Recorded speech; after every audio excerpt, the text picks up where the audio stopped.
Halo, jumpa lagi dengan saya, Kosmas Haryawan, di video mengenal data engineering bagian kedua. Untuk link video bagian pertama akan saya berikan di deskripsi.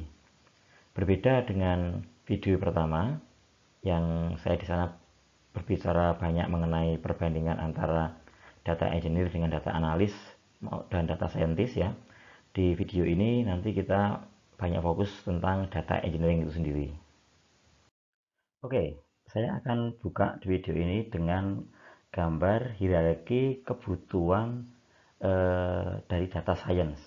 Ya, Anda bisa melihat di sini dari mulai data itu dari mulai dikolek ya, dikumpulkan, kemudian dipindahkan dan disimpan, kemudian dilakukan transformasi, diproses analitik, kemudian dioptimasi, serta yang bagian terakhir ini diolah menggunakan machine learning.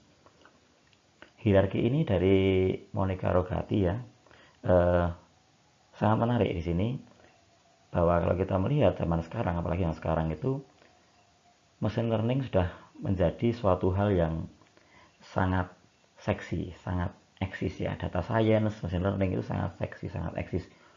Banyak sekali perusahaan tuh fokusnya ke arah sana. Ya, banyak perusahaan itu hanya memikirkan data science hingga AI dan kurang perhatian pada bagian-bagian di bawahnya, terutama pada bagian data engineer. Nah, di sini Monica Rogati mengumpamakan hierarki of need-nya ini dibandingkan dengan mungkin yang pernah tahu hierarkinya Maslow ya. Nah, Maslow itu bahwa aktualisasi diri itu yang paling tinggi dari manusia. Ya. Jadi dikatakan bahwa aktualisasi diri di sini AI atau machine learning itu asumsinya adalah aktualisasi diri bagian tertinggi dari manusia. Manusia itu bagus, ya. Tetapi aktualisasi diri itu tidak akan bisa berjalan kalau manusia itu tidak makan, tidak minum, dan tidak mempunyai sandang pangan. Nah, sandang pangan, makan, minum itu dapat dari mana? Itu didapat dari pengumpulan data yang dilakukan oleh si data engineer itu. Sehingga kalau misalnya orang hanya fokus ke data scientist hingga ke machine learningnya, tapi tidak memperhatikan data engineer, akibatnya apa? Akibatnya tentu tidak akan bisa memaksimalkan fungsi data scientist. Karena banyak perusahaan akhirnya hanya memaksa seorang data scientist itu untuk bekerja juga sebagai data engineer, untuk melakukan proses pengumpulan data, melakukan proses ETL dan sebagainya. Data engineer dan data scientist itu dua hal berbeda. Ya, jadi keduanya tidak bisa saling bergantikan. Seorang data scientist dipaksa untuk melakukan tugas-tugasnya data engineer, itu saja akan kesulitan. Sebenarnya data engineer diminta melakukan tugas-tugas data scientist juga akan kesulitan juga. Karena untuk core kompetensinya, kemampuan utamanya itu berbeda yang dibutuhkan. Kalau untuk data scientist lebih cenderung kemana? Lebih cenderung ke arah matematika, statistik, kemampuan analitik, kemudian machine learning, artificial gitu ya. Sedangkan untuk data engineer lebih cenderung ke arah kemampuan programmingnya, sistem distribusi, pipeline data dan sebagainya itu untuk pengumpulan data, pemrosesan data. Ya. Tetapi di antara kompetensi atau skill-skill yang dibutuhkan itu memang masih ada kesamaan ya, ada overlapping misalnya dikatakan di situ, yaitu kemampuan analisis ya. Analisis memang kedua-duanya harus punya, meskipun lebih lebih banyak di data scientistnya untuk analisis. Programming juga dua-duanya harus punya, meskipun banyak di data engineer-nya ya. Kemudian big data itu memang kedua-duanya harus punya kemampuan itu, meskipun ini juga lebih banyak ke data engineer-nya. Jadi saya ulangi lagi bahwa tidak akan maksimal seorang data scientist dipaksa melakukan tugas data engineer. Ya, jadi kalau orang punya kemampuan analitik bagus, belum tentu dia punya kemampuan untuk sistem distribusi maupun programming yang bagus. Begitu juga sebaliknya. Lalu siapa itu data engineer? Menurut Subhamsina, data engineers are the ones who develops, construct, test, and maintains the complete architecture of the large-scale processing system.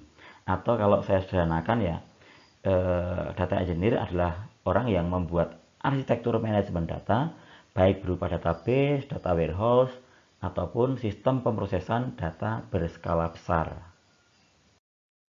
Oke, lalu bagaimana data engineer bekerja? Ya, data engineer membantu membuat data lebih berguna dan dapat diakses oleh konsumen data, itu intinya.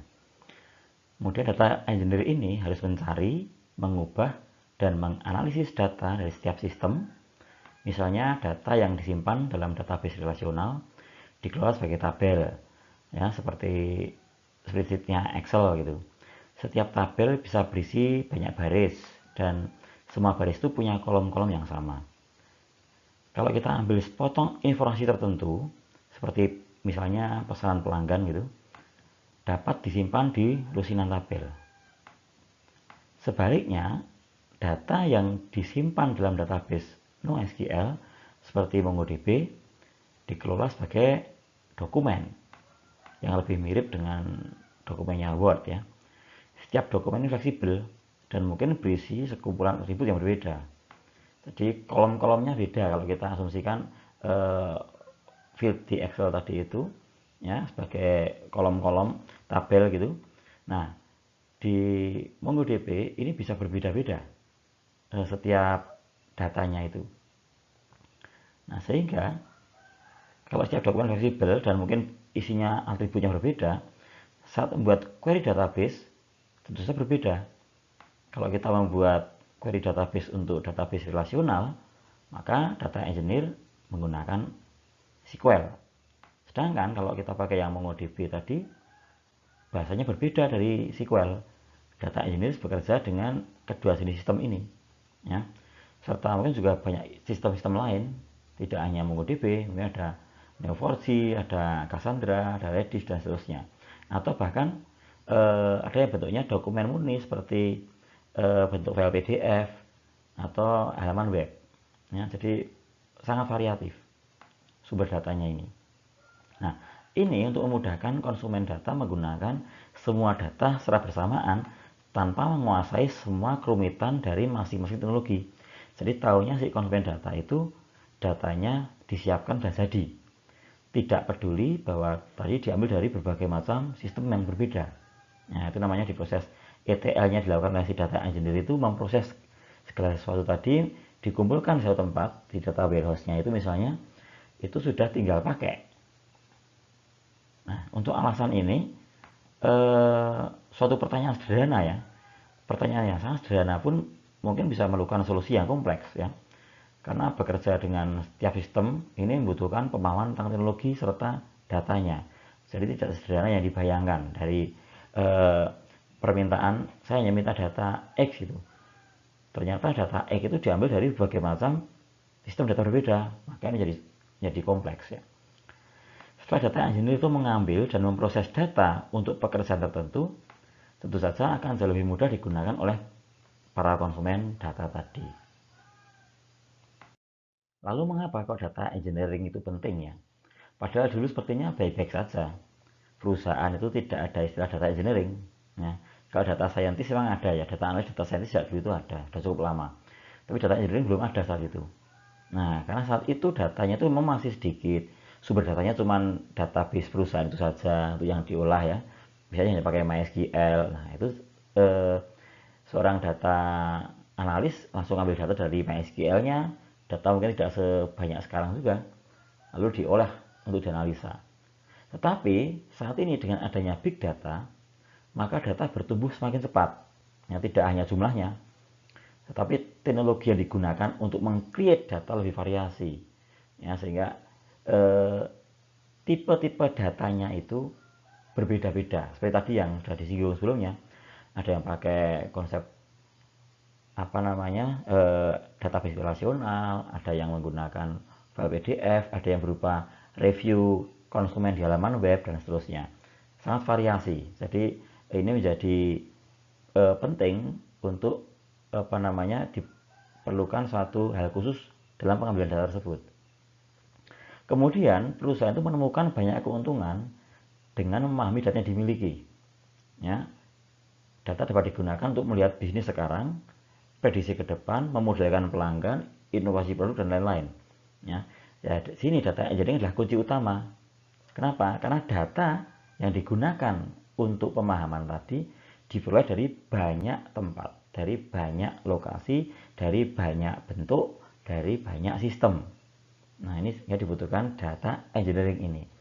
Pemahaman mengenai data ini juga sangat berharga bagi perusahaan eh, fungsional perusahaan tersebut, misalnya di salesnya, di marketingnya, di finance-nya, ya, sehingga proses-proses tersebut jadi lebih efektif dan inovatif kalau mereka memiliki pemahaman mengenai data yang bisa digunakan untuk analisis.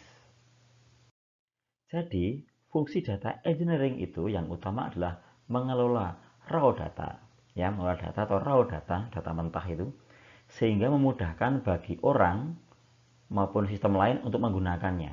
Ya, orang atau sistem lain itu sebetulnya adalah konsumen data. Seperti misalnya siapa? Data analis. Ya, mereka bisa menjawab pertanyaan tentang data, membuat laporan visualisasi itu ya datanya dikumpulkan oleh data engineer.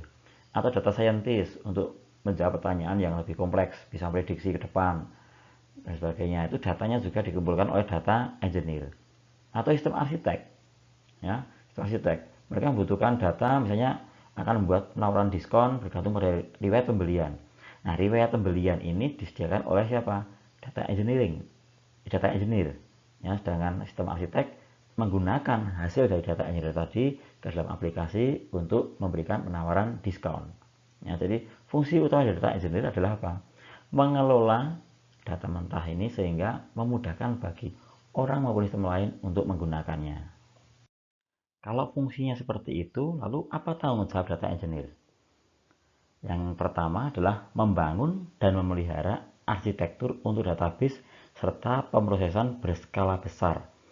Nah, di sini berarti memang seorang data engineer itu bisa membangun suatu data warehouse, ya. Kemudian juga memahami bagaimana proses menggunakan sistem terdistribusi, apalagi di zaman big data seperti ini. Kemudian juga memastikan arsitektur yang dibuat itu sesuai dengan kebutuhan, ya, kebutuhan siapa? Ya, kebutuhan konsumen data terutama. Kemudian setelah itu bertanggung jawab juga untuk mengumpulkan data dari berbagai sumber, ya. Kemudian yang berikutnya adalah membangun pemrosesan data untuk data mining dan kebutuhan lain. Nah, ini akan lebih detail saat nanti kita belajar masalah pipelining, ya. Kemudian yang berikutnya mengidentifikasi cara untuk peningkatan keandalan, efisiensi, dan kualitas data yang dikumpulkan. Jadi tidak hanya sekedar mengumpulkan data dari berbagai sumber, tetapi seorang data engineer juga harus bisa meningkatkan kualitasnya. Seperti apa misalnya? Data yang dikumpulkan itu ternyata ambigu, tidak jelas. Ini multitafsir gitu. Di situ harus dipastikan bahwa datanya itu hanya mempunyai satu makna. Ya, seperti itu. Misalnya PL untuk pria, untuk perempuan dan laki-laki. Tapi ada juga yang PW untuk pria wanita. Nah, kalau P ini kan bingung kan? P itu pria atau perempuan. Nah, di sini seorang data engineer bertugas untuk memastikan bahwa nanti yang akan dipakai adalah P untuk perempuan dan L untuk laki-laki. Nah, seperti itu. Juga misalnya ada data-data yang duplikat. Nah, itu seorang data engineer harus bisa melakukan penghapusan data-data duplikat sehingga datanya bisa lebih efisien. Berikut ini adalah contoh tugas data engineer. Ya, jadi data engineer itu yang tugas utamanya memang melakukan proses ETL.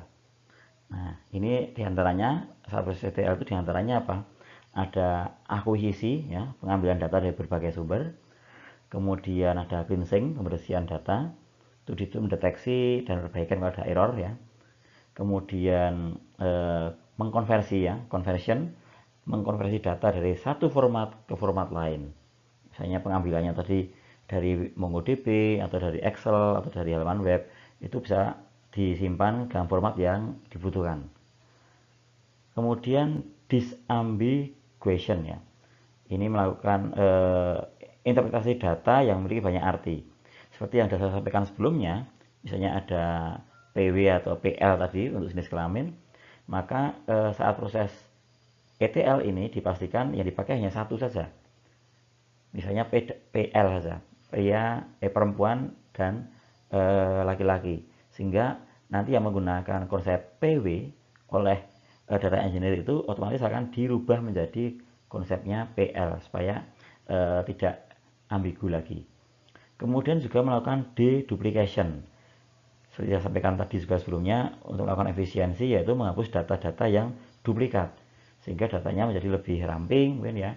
Kemudian tidak membingungkan pada saat suatu proses analitik. Ya, karena kalau ada data-data yang double atau kembar, maka bisa menghasilkan kesimpulan yang salah di proses analitiknya. Oke, lalu dengan tugas dan tanggung jawab seperti itu, sebenarnya skill apa yang dibutuhkan untuk menjadi seorang data engineer?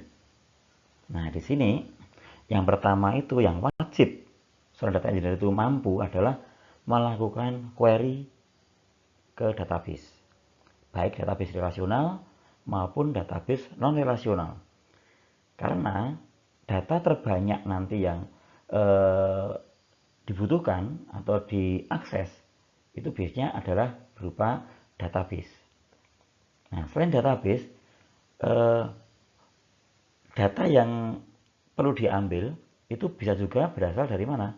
Berasal dari review customer di web, atau berupa file PDF, atau berupa file MS Word. Nah, sehingga seorang data engineer juga diharapkan menguasai bahasa program seperti Python atau Java atau C ya, untuk bisa mengakses data-data tadi yang diambil dari web atau berbentuk PDF dan seterusnya tadi.